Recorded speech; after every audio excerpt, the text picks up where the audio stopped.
In the near future, aliens known as hosts are controlling Earth from the shadows. They've formed an organization called Transitional Authority, who keeps cities under military occupation.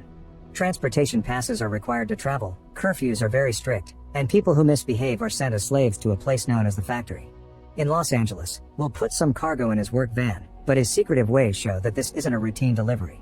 His co-worker Carlos gives him a piece of paper and asks him to hand it to his family. After just a few blocks he encounters a roadblock, but his ID is fine and they let him pass because his cargo supposedly is work-related. Minutes later Will meets with his contact and pays him with the cargo for his help. Will is hidden in a freezer in the back of a truck with another man and they're covered with an insulating blanket plus a layer of ice. Inside the freezer there's a small screen so they can see what's happening outside. Aboard, Will tells the other guy that he's looking for his son in Santa Monica because they were separated during the invasion. When they make it to the exclusion zone, they change the driver and the truck gets scanned, but thanks to the ice the guys aren't found. The truck is authorized to cross the gate, but at that moment an explosion happens and the vehicle starts rolling. The freezer opens and the other guy falls, hitting his head and dying in the process. Will crawls out of the truck and sees the entire area destroyed, only for a bunch of soldiers and drones to surround him. Moments later Will is locked up in prison and not allowed to make a call. Back in town, Will's wife Katie meets with a nurse who makes insulin in secret since supplies are scarce. Katie pays with a bottle of whiskey, which is also rare, and the deal is done. However, when Katie takes a closer look at the bottle she's given, she can tell it's not fake. She tries to take her whiskey back and when the woman refuses, Katie reveals she has a gun to get her whiskey and leaves. That night Katie and her son Abraham are worried because Will hasn't come back from work and it's dangerous after curfew hours. Katie's sister Maddie arrives to ask for the insulin for her son because her supply is almost finished and Katie promises she'll get some soon. Then she asks her to stay with the kids while she goes looking for Will. First she visits Carlos, who confirms Will was at work but doesn't say anything else. When she returns to the streets, Katie sees a drone coming and hides under a military vehicle currently being used to transport a prisoner. The guy sees Katie, but he doesn't snitch on her. The car takes off and the drone follows it, so Katie is safe and returns home. The next day Katie goes to see Eric, who promises to ask around for information. Then she goes to the hospital, which has more patients than usual. She learns about the explosion, which is being blamed on a gas leak. While everyone is busy with so many wounded people, Katie takes the chance to steal some insulin. When she asks a nurse about her husband, his name isn't on the list. Afterward Katie calls Eric and they speak in code.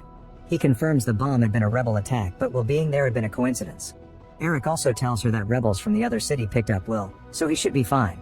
In prison, the soldiers come to pick up Will and call him by his real surname, which he changed when he moved to LA.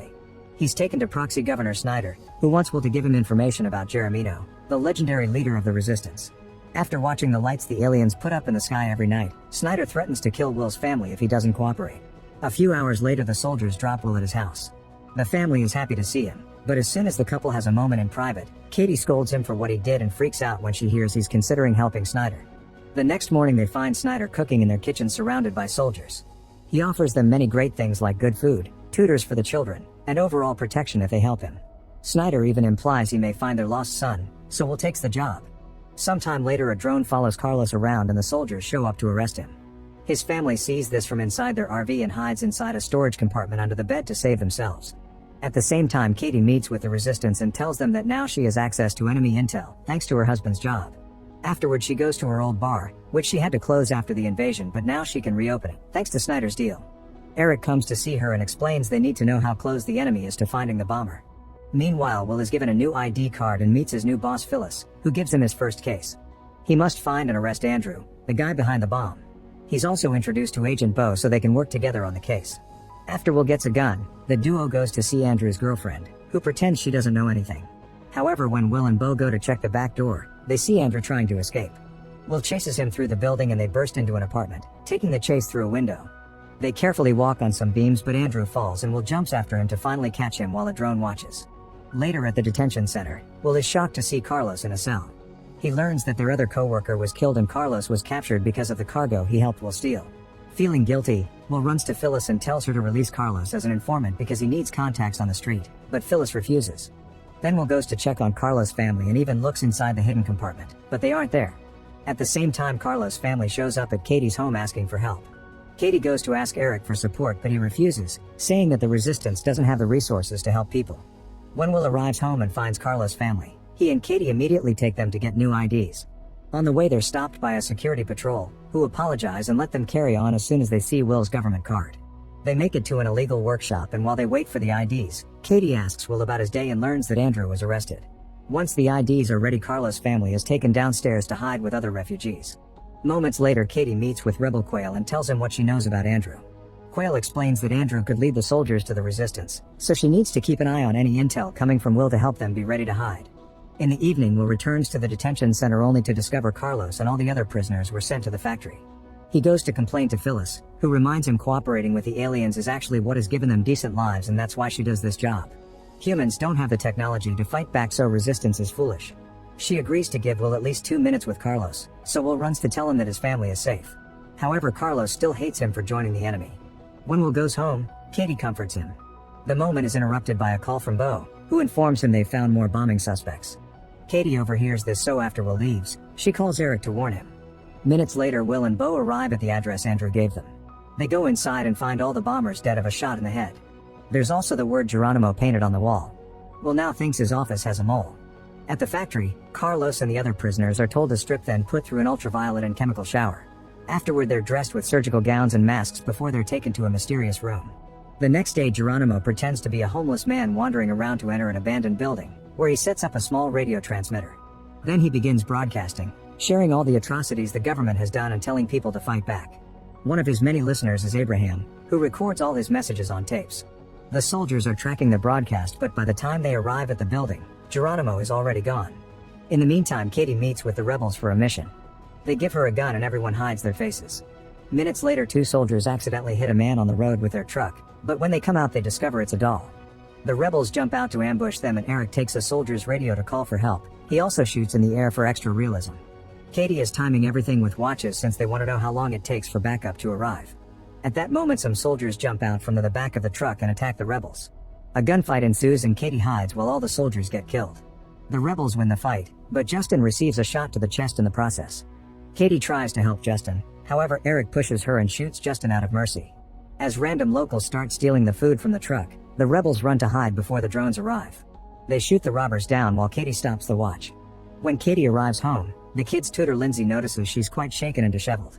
Katie runs to the bathroom to wash the blood off and Will comes to check on her, so she inspires him to get dirty to distract him. Later at the scene of the ambush, Will and Bo are investigating. Will takes a look at Justin's body and can tell he was executed, concluding he must have been a rebel. He informs Phyllis of this and she agrees to track down the body's identity. Moments later, Justin's family is arrested and the soldiers search their house. Agent Jennifer finds a coded message among Justin's things while Will complains about the parents' arrest, but she ignores his concerns. All this is seen by Eric, who immediately goes to tell Quail about it. When Will goes home, he tells Kate about today's arrest, which gets her upset again. Later, Katie meets with Eric and after she calls him out for shooting Justin, he asks her to find out what the soldiers got from Justin's house. At school, Abraham gives him a copy of the tape to his teacher, Mr. Carson. In return, Carson tells Abraham about his telescope and how something very large in Earth's orbit blocked out the pole star last night. Afterward, Abraham's girlfriend Pia takes him to an abandoned building. Pia has the keys because of her father's job and takes Abraham down a tunnel where they find her cousin, who slipped from the ladder and got hurt. Then Pia reveals that the ladder ends on the other side of the wall that surrounds the city. Apparently there are no people there now, so she and Pedro have been sneaking out for months to find food. Abraham helps Pia get the cousin out of the tunnel and reach home safely. After getting some leads on Justin from the government's powerful database, Will and Bo go to the community center and discover that the rebels use it for shooting drills. At that moment, someone fires at them from the shadows, so Will shoots back before going after the stranger. However, the man manages to escape. Then Will and Bo find all the hidden weapons in the building and confiscate them. That night, Eric visits Katie and tells him about the guns they lost. He explains Quail wants to kill Will, so in order to save him, Katie must get intel more important than the damage her husband has been causing. When Katie finally reopens her bar, Snyder shows up to remind everyone that he's allowing this to happen. Will and Bo discuss the case over a drink and their chat is overheard by Katie. When Eric arrives, Katie tells him about Phyllis and the database in exchange for protection for Will. The next day at school, the soldiers burst into a class to arrest a teacher for teaching Bradbury. When a student tries to defend her, the kid is knocked down. The teacher's face is smashed on a table before she's taken away. All this is recorded by the soldiers' body cams. When they return to headquarters, it's revealed that one of the soldiers is Eric undercover. At the office, Phyllis shows Will an organization chart of all the rebel intel they have so far, which puts Geronimo in the center. She explains most of the people in the Transitional Authority believe that there's a single controlling figure, but she disagrees. She also thinks the rebels can't harm the aliens. She only wants to stop them because they harm peace, and if the aliens ever find out about them, their punishment won't be pretty. At home, Katie sends the kids to the park with Lindsay. Afterward, she sees someone run in her garden and hears a window getting broken. She isn't surprised by this and grabs a fire extinguisher before going to another room, where she puts the flames out in seconds and calls emergencies. By the time Will arrives, soldiers are searching his house and Jennifer finds an Indian head penny representing Geronimo, which had been inside the bomb. When Will gets home, a doctor is looking after Katie and soldiers are searching the house. Then Katie is taken to the office for some questions and Phyllis tells her that her organization has talked to the neighbors, who are now in charge of protecting Will's family. If anything happens to them, the whole neighborhood will be held responsible. Phyllis asks Katie for details of what happened and finds many inconsistencies in her story. Afterward, Phyllis tells Will they found Abraham's tapes. She promises she'll destroy them, but she wants Will to discuss matters with his son. Will rushes home and asks Abraham for an explanation. The kid swears he wasn't involved in any rebel activity and he only knew when to tape the broadcasts because on the Geronimo posters there's a code with the date and time of the next message. In the evening, Katie goes to see Quail and identifies Phyllis after he also promises her husband won't be harmed. Sometime later, Geronimo starts a new broadcast and thanks to Abraham's trick, Will's team manages to track him down pretty quickly. He's immediately arrested and taken to the detention center, where Will hits him for what the rebels did to his house. After dropping Geronimo off with some doctors, Will goes to see Snyder and Phyllis to tell them he doesn't think this guy is the real leader. Meanwhile, Maddie starts working as an assistant for Charlotte, a rich woman who lives in the Green Zone.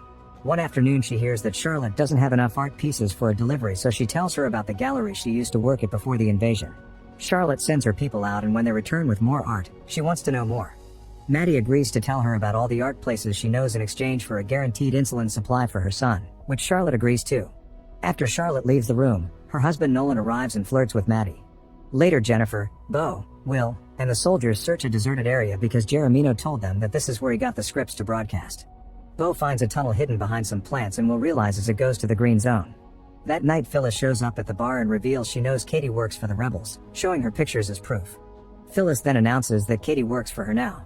Moments later, Phyllis arrives at her house and checks on her husband, who had a stroke some time ago and now is a bedridden vegetable. When she goes into another room, she finds Eric, who immediately shoots both Phyllis and her husband. In the middle of the night, new posters are left in the tunnel.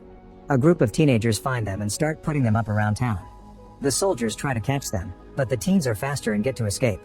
In the Green Zone, the soldiers do manage to catch the guy doing the delivery at the tunnel. In the morning, Bo comes to tell Will about Phyllis' death, which is overheard by Katie. The duo rushes to Phyllis' home to investigate and Jennifer shows them the Geronimo graffiti on the wall. Snyder also arrives and gets very scared, so he tells his agents to find Geronimo faster.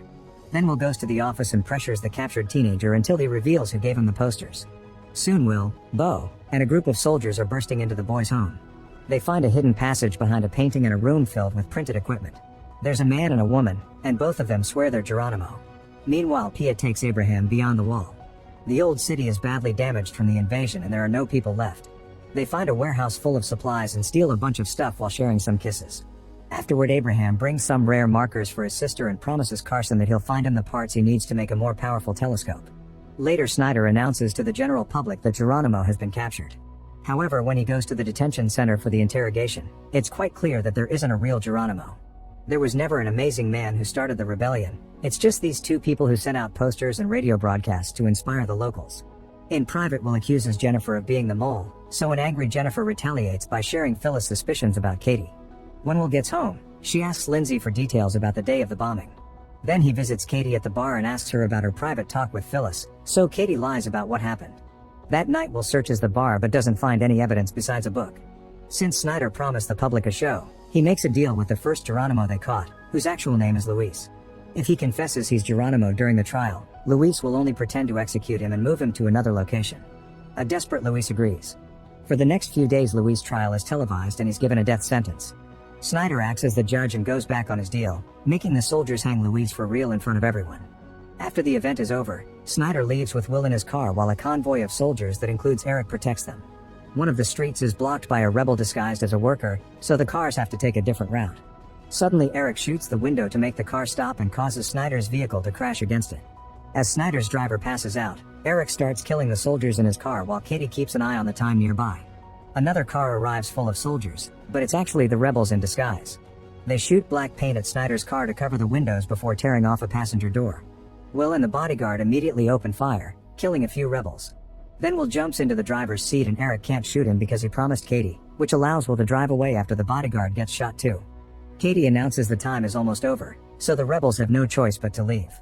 Afterward, Katie goes to her bar and hides all her rebel things in a vent. At that moment, Will arrives with Snyder to hide there until help comes. Unfortunately, the land phone isn't working, so Will leaves to find a payphone. Then Katie hides in another room and uses her secret radio to tell Eric that Snyder is with her. Soon Will comes back and announces help will be there in 20 minutes. Katie takes him to the bathroom to take care of his wound, and she tries to convince him to hand Snyder over to the rebels, but he refuses. When the couple comes out, Snyder tells them that he's confirmed their missing son Charlie is alive and he's working to bring him here. It's complicated because he's in another colony and there isn't much communication between colonies, not to mention the deserted land between them is dangerous. At that moment, Eric knocks on the door while still dressed as a soldier. Since Snyder doesn't trust his guards anymore, he and Will hide. Katie pretends she doesn't recognize Eric and lets him in as a concerned citizen. He searches every room including the bathroom where Snyder is hiding but doesn't check the stall. Then he goes down into the cellar with Katie so they can talk in private. Eric asks Katie to get Snyder through the back door so they can finish this, then he leaves. Afterward, Will notices that Snyder left his jacket in the main room and thinks the soldiers saw it, so they must prepare for the worst. They barricade every door before Snyder reminds them to cooperate if they don't want him to ruin their lives again. Katie gets furious and tries to push him out of the bar where a bunch of rebels dressed as soldiers are waiting. However, Will stops her and saves Snyder. When Quayle hears about the situation from Eric, he tells him not to protect Will anymore. Snyder tells Will he doesn't understand how they got rebels in the force because everyone was screened according to an algorithm. It turns out the database they used was brought by the aliens, who had already researched Earth before coming here. Suddenly, Will hears people on the roof, so he makes Katie and Snyder hide. The front door is broken down and a gas grenade is thrown inside the bar, so Will opens fire to kill the fake soldiers as they try to get in. A man manages to get close enough, but before he can shoot Will, Katie comes out and shoots the soldier first. Then Eric comes in and threatens the couple until they back off. Will tells him Snyder is in the office, but when they check there, the back door is open and Eric runs out to go after Snyder. At that moment, some soldiers arrive led by Lagarza, a man that Snyder trusts. Katie tells them Snyder ran away, but Will reveals he actually hid him in the cupboard and lied to Eric. Now Snyder gets to leave safely. That night at home, Will tells Katie the truth behind Geronimo. Sometime later in the Green Zone, it's shown that some people have joined a new religion that worships the aliens. Nolan and Lindsay are part of this group. After the service is over, Nolan goes home and gets dirty with Maddie while Charlotte watches. In the afternoon, Nolan flirts with Maddie in front of the maid and tries to convince her to get dirty, but Maddie reminds her that Charlotte gave them one rule: they can only do it if she's there to watch. Meanwhile, Lindsay tells Katie's daughter Gracie about the new religion, saying that the greatest day ever is coming. She shows her the religious book and asks her to keep the secret. At the same time, Katie arrives at the bar and discovers the soldiers searching the place. At the office, Will asks Snyder to give Jennifer access to the database, and soon they have Eric's registered address. The database has tons of data on him, and it'll take a while to read. When a team of soldiers arrives at Eric's address, the house explodes and kills 4 men. Afterward, Will and Bo interview soldiers that worked with Eric while he was undercover. The only useful information is Eric's tattoo that marks him as a Marine. Since Jennifer hasn't found anything useful on Eric's profile, Will guesses he used a fake name to join the troops, so he makes her search for someone with his face and a military career instead. Jennifer tries that and discovers Eric has dozens of identities in the system. In the meantime, Eric pretends to be a trash collector to surprise 2 soldiers. He kills them quickly and hides them in the trash before opening their truck, where he finds tons of bagged bodies. Eric steals a body that looks like him, then he and Quayle put it inside a van and light it on fire to make it look like Eric is dead. Quayle also announces it's time to kill Katie because he's concluded she's a double agent. When the soldiers find the van, Bo believes the body is Eric, but Will is skeptical. Katie finds a hidden message at the usual spot and decodes it using her book. She follows the instructions and meets with Eric, who questions her loyalty.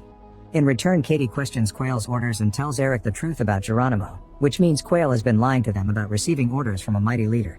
After a short argument, Katie walks away and Eric doesn't dare to kill her. The next day, Will update Snyder on the case and he's rewarded with an envelope. He doesn't open it until he gets home. Together with Katie, they look at the contents of the envelope and find a recent picture of their missing son Charlie. In the Green Zone, Maddie isn't allowed to touch the art and Charlotte threatens to stop giving her insulin. It turns out the maid told Charlotte that she broke the rule. Maddie immediately goes to Nolan to complain about these rich people games, so Nolan admits he's tired of Charlotte and wants a new partner. He encourages Maddie to report Charlotte's illegal art business. Later, Maddie gives Charlotte the contact of an important art dealer, but it's clear she's hiding something. At the office, Bo finds something among the fingerprints and Will rushes home to tell Katie that Eric went to the bar before. He also shows her pictures of all the people Eric killed, so Katie finally gives in and pretends Eric was a regular client, saying he mentioned living at his mother's house in Hancock Park. With this information, Jennifer manages to find Eric's real profile and his address. At the bar, Katie is visited by Rebel Rachel, who convinces her that Eric trusts her and is doing his best to protect humanity. Feeling guilty, Katie calls Eric and warns him that the soldiers are coming, so he manages to escape right before they arrive. While they search the house, Will sees Quail in the garden next door but assumes he's just a neighbor. Among Eric's things, Will is shocked to find the same book Katie has. At the factory, Carlos and the other slaves continue to work with strange machines without talking. After the shift change, Carlos' group is given a meal. Suddenly a worker starts coughing blood, so the guards drag him away into the elevator. When Carlos goes to bed, he looks out the window and watches the Earth, confirming the factory is on the moon. On Earth, Abraham and Carson use the new telescope they built to look at the moon and see a structure there, but it's too blurry. The next morning, Will can't stop staring at Katie since he suspects her now. He also shows Abraham and Gracie the picture of Charlie, saying there shouldn't be any secrets in their house. Afterward, Katie meets with Rachel and confesses she wants to quit the resistance, so Rachel promises to talk to Quail. At the office, Will gets a call from Quail, who tells him that Katie is the mole and asks him to meet him in the bus. During the trip, Quail offers a deal. He can give the government all the names of the rebels except Katie's in exchange for being able to leave LA with supplies. If Will says no, Katie's name will be the first one to leak. Quail gives Will his number before getting off the bus. At the same time, Eric meets with a man from another town, who shares a plan to kill a minister who will be visiting LA soon. Eric then meets with Quail to pass on this information. Later, Will tell Snyder about Quail's deal without mentioning Katie. Snyder is desperate for good news because the incoming minister will do an inspection, so he tells Will to arrange a meeting. In the evening, Will tells Katie that the leader of the resistance asked for a deal, which makes her nervous. On her way to the bar, she leaves a warning message for Eric on the phone. Moments later, Eric meets with Quail and demands an explanation. Quail denies being a traitor and says that the plan Eric gave him earlier looks solid. The next day, Will and Snyder meet with Quail and they seal the deal. Moments later, the rebels show up at the market for a meeting with Quail. However, Katie is hiding in a building and sees the soldiers hiding on the roofs, so she immediately warns Eric through a hidden mic.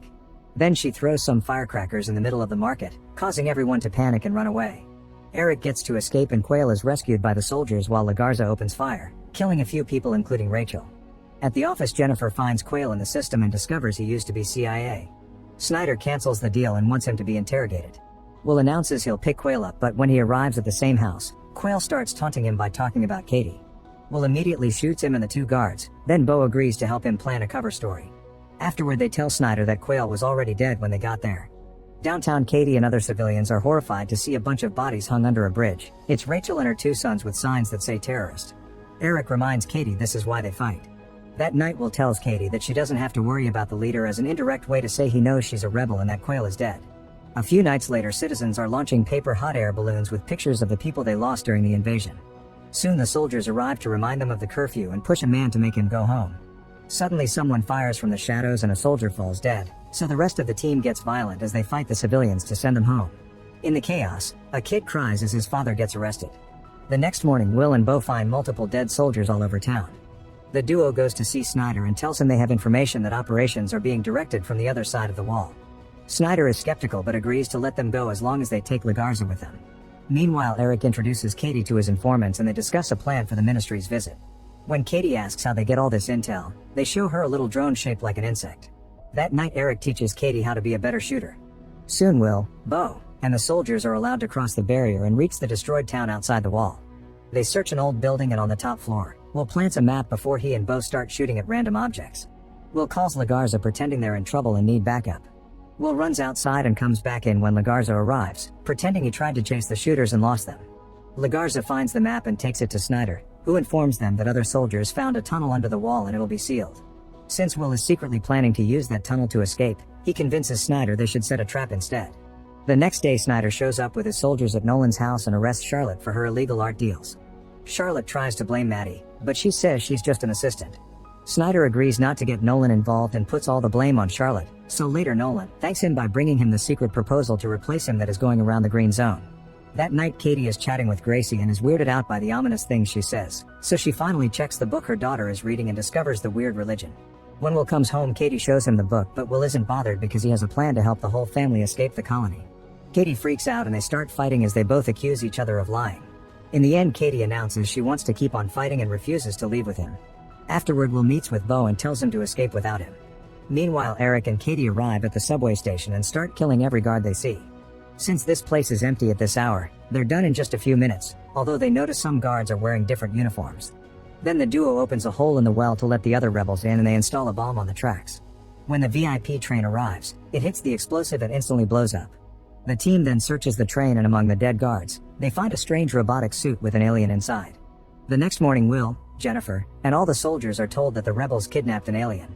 They need to find him fast because the last time this happened in Dallas, the aliens destroyed the city as punishment.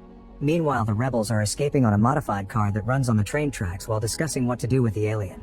They check the body and find a tracker, so they wrap it in foil to block its signal before carrying it to headquarters. When Will gets home, he tells Maddie that things will be dangerous in town for a while and asks her to take the kids away, so Maddie offers to take them to the Green Zone. He also asks Abraham if he knows where Katie is, so Abraham shares the emergency number his mother gave him in secret. Will calls the number, but nobody picks up. While the rebels are trying to make their way to their headquarters, an alarm begins ringing through the whole town. Usually this means curfew, but Eric realizes they're putting the city on lockdown. Soon a furious crowd gathers outside the Green Zone, asking to be let in. When a man tries to cross the gate without authorization, a guard beats him up. While Maddie presents her ID to the receptionist, Abraham sneaks away. Maddie is allowed to enter the Green Zone with her son, Gracie, and the family dog. Nolan receives them with open arms in his home but reminds Maddie she'll have to choose a side soon. Meanwhile, Abraham goes back to town and picks up Carson, telling him that all this chaos is the perfect moment to sneak out through the tunnel to find one of the old observatories in the old city. At the subway station, Jennifer and Will check the security footage, finding Eric and Katie on camera. Jennifer doesn't seem to recognize Katie, so Will keeps his mouth shut. On the streets, one of the rebels pretends to need help and two soldiers stop to arrest her. Eric immediately shoots them down and the group steals their van. As they cross the town, they notice more drone activity than usual and are shocked to see them blow up a building. Soon there are buildings exploding all over town, which is the way the aliens have to slowly punish them. The rebels manage to make it to their headquarters and Katie points out people are dying because of their kidnapping, but the others want to get some intel from the strange suit before thinking about other options. At that moment the phone rings and Katie picks it up thinking it's Abraham, but it's actually Will. To avoid getting the rebels angry, Katie pretends she's talking to her son and hangs up after hearing her kids are safe in the Green Zone. Then the group begins working on cutting the alien suit open, but none of their tools are strong enough to even make a scratch. Will asks Jennifer to track the number, but the computer says it's registered at the prison's address. Then Will gives Jennifer Katie's book. Since they have a message from Rachel's body, Jennifer starts working on decoding it and the result mentions a special opportunity. They check the footage of the market and notice Eric's informant acting weird, so they search for him in the database to get his address. Will asks Jennifer to give him 20 minutes to rescue Katie, then she can send the soldiers. Back to the rebels, they use the alien's own fingers to activate the suit's computer, so now they can remove it from the glove. At that moment Will arrives and tells them the soldiers are coming, so Katie tells the rebels to leave. They still want a few minutes to finish getting some intel and Katie snaps, removing the signal blockers from the lab. This activates the suit's tracker and the location will reach the drone soon. Now the rebels have no choice but to escape with the glove computer after they cover the tracker again with foil. The group leaves through a hidden door but Katie stays one last moment with Will. They can hear the drones coming, so Katie leaves and lets Will pretend he found the alien body. Minutes later the soldiers retrieve everything and Snyder rewards Will with a pass to get to Santa Monica to find his son. In the Green Zone, Maddie is shocked to discover Nolan has hired Lindsay. Meanwhile, Abraham and Carson try to cross the tunnel, only to be ambushed by soldiers. At the office, Snyder is fired from his position. At the wall, Will crosses the gate with his new ID without issues. Katie goes to her empty house, unaware that now there's a hidden camera. Make sure to subscribe and turn on notifications so you can watch more videos like this. Thanks for watching.